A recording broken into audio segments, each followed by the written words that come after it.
निधिसार अरुणा करुणा परमतव रमणा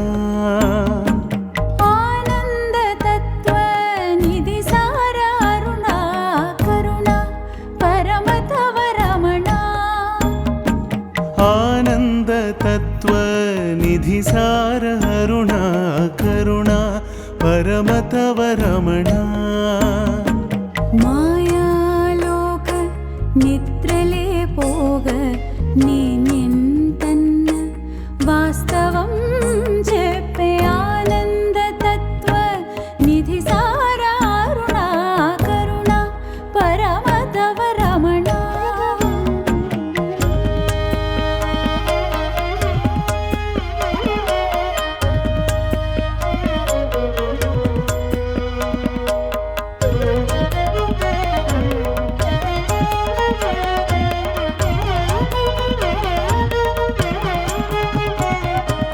अहमने चेडु करिगि आत्मज्ञानं कलग मौनमदे पलुकाये माया तेरलु तोलग आनंद तत्व निधिसार अरुणा करुणा परमतव रमणा पुट्टुकतो जीवितं सागरं लांटिदे पुट्टुकने ई स्थिति मार्चु सद्गति नीवे आनंद तत्व निधिसार अरुणा करुणा परमतव रमणा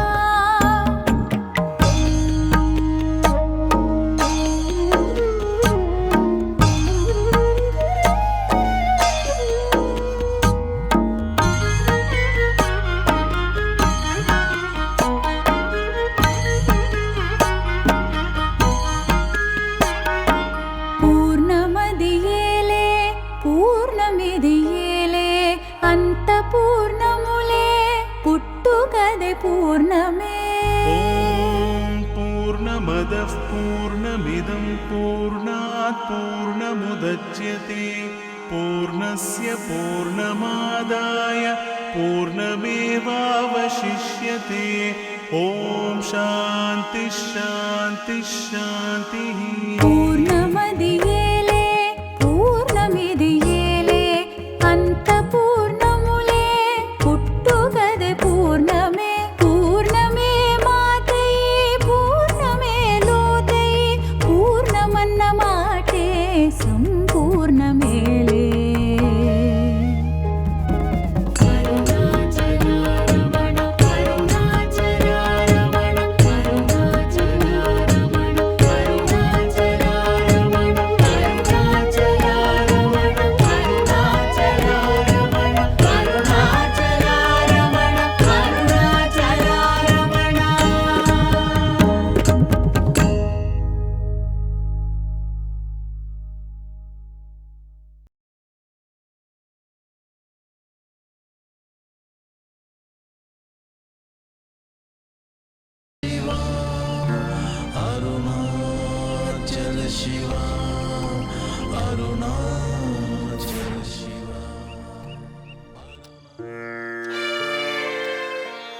గౌరవనీయులైన అన్నగారికి ఈరోజు మురుగనారి యొక్క ఏకాన్మ పంచకం దాన్ని తెలుగులో చదివే అవకాశం లభించింది. సంస్కృతంలో ఏకాత్మ అనే పదం తమిళంలో ఏకాన్మై అని చెప్పబడింది. అందువల్ల దాన్ని ఏకాన్మై అని అంటారు. ఏకాత్మ అని కూడా చెప్పచ్చు. ఇది తెలుగులో ఉన్నా కానీ అర్థమవడానికి కొంచెం కష్టతరంగానే ఉంది. అందువల్ల అనర్గళమైన తెలుగులో దాన్ని అర్థం చేసుకోవడానికి ప్రయత్నిస్తాను.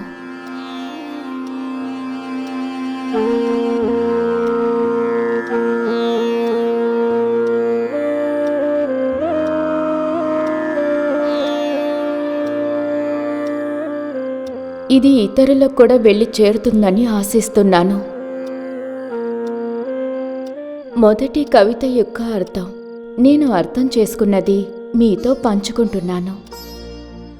ఆత్మని మర్చిపోయి శరీరం తానేనని తలచి లెక్కలేనన్ని జన్మలను దాటి చివరకు సంపూర్ణంగా స్వయంగా మారినప్పుడు ఇది ప్రపంచమంతా వెతికి తిరిగిన కల నుండి మేల్కొన్నట్టు ఉంటుందన్నది మీరు తెలుసుకోండి. అదేవిధంగా మిగతా కవితల్ని కూడా అనర్గళంగా అందరితోనూ పంచుకోవాలని నేను కోరుకుంటున్నాను.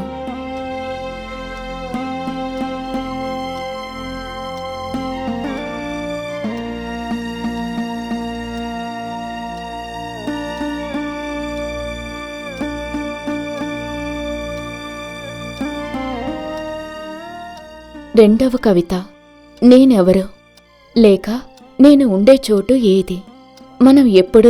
మనం నిజమైన వ్యక్తులమైనప్పటికీ నేను ఎవరు అని తనకు తానే ప్రశ్నించే తాగుబోతుకి సమమని చెప్తున్నారు. ఈ శ్లోకం ఆత్మ విచారమని సరిగ్గా ఆచరించేవారిని గేలి చేయడానికి ఉద్దేశించబడింది కాదు. ఆలోచన తరంగాలు. నేను ఎవరు ఇలాంటి ప్రశ్నలను నిరంతరం తమకు తామే ప్రశ్నించుకోవడం. శ్రీ రమణర్ కొన్ని సందర్భాల్లో ఆత్మ విచారణ లేక స్వీయ పరీక్షల్లో నేను ఎవరు లేక నేను ఎక్కడుంటున్నాను అని ప్రశ్నించేవారు. ఎందుకంటే మనం నిజంగా ఏ విధంగా ఉంటున్నాం, ఏ దిశ నుంచి ఈ ఆలోచనల తోటలో ఉద్భవిస్తున్నాం అని తెలుసుకోవడం కోసం మనల్ని మనమే అన్వేషించుకునే ప్రయత్నమే ఇది. ఈ ఆలోచనలు ఎవరికి వస్తూ ఉంటాయి అనేటటువంటి ప్రశ్నల్ని అతను ఉపయోగించేవారు. లేక ఈ ఆలోచనల నుండి మన దృష్టిని దారి మళ్లించే ఒక దారి మార్గంలాగా వాటిని భావిస్తుంది మరియు వాటిని తెలుసుకుంటుంది. నేను అనే ఆలోచన దిశగా. అయినా కాని లోతైన అవగాహనతో స్వయ సంరక్షణ మార్గమే ఆత్మవిసృచకారం సరైన అభ్యాసమని ఈ ప్రశ్నలు మనం అటువంటి ఆత్మగౌరవాన్ని తిరిగి పొందడానికి ఒక సహాయంగా ఉంటుందని అతను స్పష్టంగా వివరించారు. అందువల్ల తాగుబోతులాగా ఓ గుడ్డివాడిలాగా ఇలాంటి ప్రశ్నలు అడగకుండా మన పూర్తి దృష్టిని మన ప్రాథమిక భావాలైన నేను నువ్వు అనే భావాల్ని ఒక మార్గంగా మాత్రమే అడగాలని మార్గం చూపడం కోసం అతను ఈ కవితని రచించారు. మూడవ కవిత యొక్క అర్థం దేహం తనలో ఉన్నప్పుడు ఆ నిర్జీవం శరీరం లోపల నేను ఉన్నానని అనుకునేవాడు వస్త్రం అనే అనుకునేవాడికి సమానం. అంటే ఒక సినిమాని చూడడం కోసం దృశ్యం చూసే వస్త్రం అవసరం. లేక ప్రాథమిక సత్యం ఏంటంటే ఆత్మ అనేది మన శరీరం మరియు అలాగే పూర్తిగా కనిపించే మూలం నేపథ్యంగా కూడా ఉంటుంది. అందువల్ల లోతుగా ఇంకొకటి కూడా ఉంటుంది. స్వీయ మతిమరుపు లేక స్వీయ అజ్ఞానం కారణం మాత్రమే ఈ శరీర సరిహద్దుల్లో మన ఉనికి ఉండేది అనుభవించడానికి మాత్రమే కాకుండా ఈ శరీరాన్ని నేను అని మాత్రమే అనుభవిస్తున్నాం. భగవాన్ శ్రీ రమణర్ తన యొక్క 4వ కవితలో 2 అలంకారిక ప్రశ్నల్ని అడిగారు. అందులో ఒక ఆభరణం బంగారం తప్ప ఇంకొకటి లేదు. అది తయారు చేసిన వస్తువు లేక బింబం. అందుకని శరీరం తను తప్ప మరొకటి కాదు. తనని శరీరం అని తలుచుకునేవాడు ఒక అజ్ఞాని. అదే సమయం తనని నేనే అని ఎంచుకునేవాడు తను అన్నీ తెలిసిన జ్ఞాని అని ఈ పాఠాన్ని ముగించారు. కాబట్టి మన శరీరం నిజంగా మన శరీర ఆత్మ తప్ప మరొకటి కాదు. అయినా కాని అది మరొకరు చెక్కిన రూపమని మనకి తెలుసు. జ్ఞానం లేనివాడు నేను శరీరం అని అనుకుంటాడు. జ్ఞానం ఉన్నవాడు నేను తను అని అనుకుంటాడు. చివరి కవిత అయిన 5వ కవితలో స్వయం మాత్రమే ఉంటుంది. అది నిజం కాబట్టి నిజం తప్ప వేరే ఏదీ లేదు. కాబట్టి దాన్ని మాటల్లో వివరించలేం. అందువల్ల ఈ చివరి పాఠంలో చివరి 3 వాక్యాలలో పురాతన కాలంలో ఆది గురువైన దక్షిణామూర్తి గారు తప్ప దీని అసలైన అర్థాన్ని ఎవరు వివరించగలరు అని అలంకారికంగా అడుగుతున్నారు శ్రీ రమణర్. చెప్పకనే చెప్పడం వల్ల అంటే మౌనంగా ఉండడం వల్ల. ఒక ఆత్మ యొక్క నిజమైన తత్వాన్ని వివరించలేము. ఎందువల్లంటే కనీసం ఇద్దరు వేర్వేరు వ్యక్తులు ఉంటే మాత్రమే అది మాటల్లో తెలుసుకోగలం. అది నేర్పించడానికి ఒక గురువు, మరియు అది అర్థం చేసుకోవడానికి ఒక శిష్యుడు. కానీ అంతే తప్ప వేరే ఏమీ లేదు. తనని ఎవరెవరికి తెలియపరచాలి? కాబట్టి అనంత విశ్వంలో సరైన ఆలోచన లేక మౌనంగా ఉండడం, అనుసంధానించడం ద్వారా మరియు స్వీయ మూలం ద్వారా మాత్రమే మనం దాన్ని స్పష్టంగా తెలుసుకోగలం. ఓం నమో భగవతే శ్రీరమణాయ. మీలాగనే అనేక ప్రశ్నలతోటి కుంజుస్వామి నన్ను కలవడానికొచ్చారు. నా పేరు కుంజుస్వామి. నా గురించి క్లుప్తంగా చెప్తాను. నేను పుట్టింది 1897 సంవత్సరం జనవరి నెల. నేను పుట్టిన ఊరు కేరళలో ఉన్న సెర్కోడు. అదేవిధంగా ఇంకొక జనవరి నెల 1920 సంవత్సరం ఇంట్లో ఎవ్వరికీ చెప్పకుండా తిరువన్నామలకి బయలుదేరాను. స్వామిని దర్శనం చేసుకున్నాను. మధ్యలో చాలా ఇబ్బందులు, చాలా సమస్యలు. అన్నిటినీ దాటుకుని భగవంతుణ్ణి చూడగానే అలాగే మైమర్చిపోయాను. ఆ తర్వాత ఒక రోజు నా మనసులో ఉండే సందేహాలు, ప్రశ్నలు అన్నిటినీ భగవంతుణ్ణి అడిగి తెలుసుకోవాలని నిర్ణయించుకున్నాను. కఠినమైన జపాలు, వేదాలు ఇవన్నీ నాకు ప్రాణతృప్తిని ఇవ్వలేదు. మనసు చాలా గందరగోళంగా ఉంది. భగవానే నాకు మనశ్శాంతినివ్వాలి. నిన్ను నువ్వు అర్థం చేసుకుంటే నీకు ఎటువంటి చెడు జరగదు. భగవాన్, సరే, ఇంతవరకు నీ వెతుకులాట దేని గురించి ఉండింది? ప్రవచనాలు చేయడంలోనూ, జపాలు చేయడంలోనూ, వేదాలు చదవడంలోనూ నన్ను నేను వెతుక్కున్నాను. ముఖ్యంగా చెప్పాలంటే కైవల్య నవనీద అని చాలా నిష్టంగా చదివాను. నాకు ప్రశాంతత దొరకలేదు. ఈ ప్రశాంతత దొరికేదెలా? ఒకవేళ ప్రశాంతత దొరికితే నిలబెట్టుకోవడం కోసం నిరంతరంగానూ ఎలా నిలబెట్టుకోవాలి? ఏంటోయ్, నా నుండి ఏం ఆశిస్తున్నావు? భగవాన్, ముక్తి పొందడానికి, యోగ సమాధి స్థితి పొందడానికి నేనేం చెయ్యాలి? మనస్సు అనేది ఆలోచన. అది ఎక్కడి నుండి వస్తుందో చూడండి. మీరు కైవల్యం చదివారు. నీ ప్రశ్నకి జవాబు అందులోనే ఉంది. మీరు మీ ఆత్మని గ్రహిస్తే జననం మరియు మరణం అనే చక్రం నుండి విముక్తి పొందొచ్చు. అన్ని సమస్యల నుండి బయటపడొచ్చని అందులో స్పష్టంగా తెలియజేయబడింది.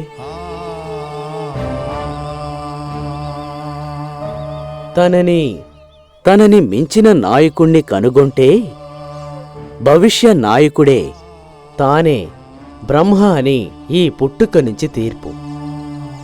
నిన్ను నీవు తెలుసుకుంటే నీకు ఎటువంటి కీడు జరగదు. నన్ను నీవు అడిగినందువల్లే ఏదో ఉపదేశించాను. వ్యక్తిగత స్వీయతను, దాని అంతర్గీతమైన వ్యక్తిగత స్థితిని చూడడానికి వస్తే అతను అంతర్గీన అంశం. అతను బ్రహ్మం అవుతాడు. పునర్జన్మల నుండి తప్పించుకుంటాడు. మీ స్వీయతని మీరు తెలుసుకుంటే ఎటువంటి కీడు జరగదు. ఇది మీరు అడిగినందువల్లే చెప్తున్నాను. ఎందుకంటే ఒక్కొక్కరికి ఆత్మజ్ఞానం చాలా ముఖ్యం. ఆత్మ, దాన్ని ఎలా గ్రహించగలుగుతాను?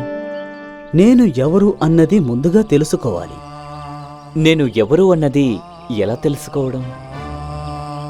ముందుగా ఆలోచనలు ఎక్కడి నుంచి వస్తున్నాయో తెలుసుకోండి. అది నేను ఎలా చెయ్యాలి? లోపలికి తిరిగి మనసుని హృదయానికి సంధింపజేయి అని చెప్పేసి భగవాన్ మౌనం పాటించారు. నేను అతనిలాగా అవ్వాలని మౌనంగా అతని పక్కనే ఉన్నాను. భగవాన్ దయగల దృష్టి నా మీదే ఉంది. నా మనసులోని ఆందోళన అంతా ఆ క్షణమే మాయమైపోయింది. మర్చిపోయాను. నాకు ఇంతకు ముందు ఎన్నడూ కలగని మనశ్శాంతి, ప్రశాంతత దొరికింది. కొన్ని రోజులు ఊరికి వెళ్ళి మళ్ళీ తిరువన్నామలకి వచ్చాను. భగవంతుడు నన్ను ఆహ్వానించినందుకు సంతోషం అనిపించింది. ఈసారి ఆయన నాకు ఒక అద్భుతమైన అవకాశాన్ని కల్పించారు. స్నానానికి వేన్నీళ్లు పెట్టడం, ఎప్పుడు బట్టలో అప్పుడు ఉతకడం, నిద్రపోవడానికి ముందు భగవాన్ పాదాలకి నూనె రాసి మర్దన చెయ్యడం, ఇటువంటి పనులు చేయడానికి భాగ్యం కలిగింది. చిన్నతనం నుంచే భక్తి మార్గాన్ని ఎంచుకున్న నేను సాంప్రదాయాన్ని ఉల్లంఘించకూడదన్న బాధ్యత నాకిచ్చారేమో. నాలో ఉన్న మిగతా సందేహాలు ఆయన అడిగి తెలుసుకున్నా. ఒక శిష్యుడు తన గురువుని అడిగినట్టు. అందుకు అతను, కైవల్యంలో మీరు చదివింది చెప్తాను, మీకు కావలసిన సమాధానం అందులో ఉంది. శిష్యుడు గురువు యొక్క సూచనలకి అనుగుణంగా 5 పంచేంద్రియాలను మరియు శూన్యతను విసిరిగొట్టి తాను బ్రహ్మ అని తనను గ్రహించి దానికి అనుగుణంగా సంపూర్ణంగా ఉండాలి. కరుణా స్వరూపుడైన గురువు దృష్టిలో శిష్యుడనేవాడు ఆనంద సాగరంలో మునిగి శరీరం, అవయవాలు మరియు మిగతా వాటి నుండి ముక్తి పొంది స్వచ్ఛమైన చైతన్యంగా మనసుకి సంపూర్ణం పొంది అసంపూర్ణ పరిపూర్ణతతో ఐక్యమై అలాగే మారాలి. నిజమైన ఆత్మ మేల్కొని ఉన్నప్పుడు తెలీదు ఓయ్. అనుభవాలని నిరోధించే 3 రకాల అడ్డంకులు లేకుండా ఆత్మలో నివసించడమే శాశ్వతం. నువ్వు మరియు నేను ఇలాంటి ఆలోచనని మాని ఆత్మ సంపూర్ణంగానూ సర్వవ్యాప్తంగా ఉందని తెలుసుకోవడం ఎప్పటికీ జరగదా? నేను బ్రహ్మ అనే సత్యం వేదాల సూక్ష్మత ద్వారా లేదా గురుకృప ద్వారా గ్రహించబడుతుంది. కానీ అది అడ్డంకుల్ని బద్దలు కొట్టి నిర్దిష్టంగా ఉండలేవు. అజ్ఞానం, అనిశ్చిత గుణం మరియు తప్పుడు జ్ఞానం అనేవి గత జన్మలో లెక్కలేనన్ని అవతారాల దీర్ఘకాలిక అలవాట్ల ఫలితంగా ఏర్పడే అడ్డంకులుగా మారతాయి. ఇది సమస్యల్ని సృష్టింపజేస్తుంది. అప్పుడు సాక్షాత్కారం యొక్క ప్రయోజనాలు మారిపోతాయి. అదేవిధంగా లోబోయిస్ట్ సాక్షాత్కారం బంధనాన్ని అంతం చెయ్యనట్టే. కాబట్టి సత్యాన్ని వినడానికి, విచేచనకు, ధ్యానానికి మిమ్మల్ని అంకితం చేయడానికి అజ్ఞానం, మార్పు చెందే గుణం, తప్పుడు జ్ఞానాన్ని తొలగించడం కోసం మనమే బ్రహ్మ అనే సత్యం అజ్ఞానాన్ని దాచి దానికి బదులుగా అభివృద్ధిని చూపిస్తుంది.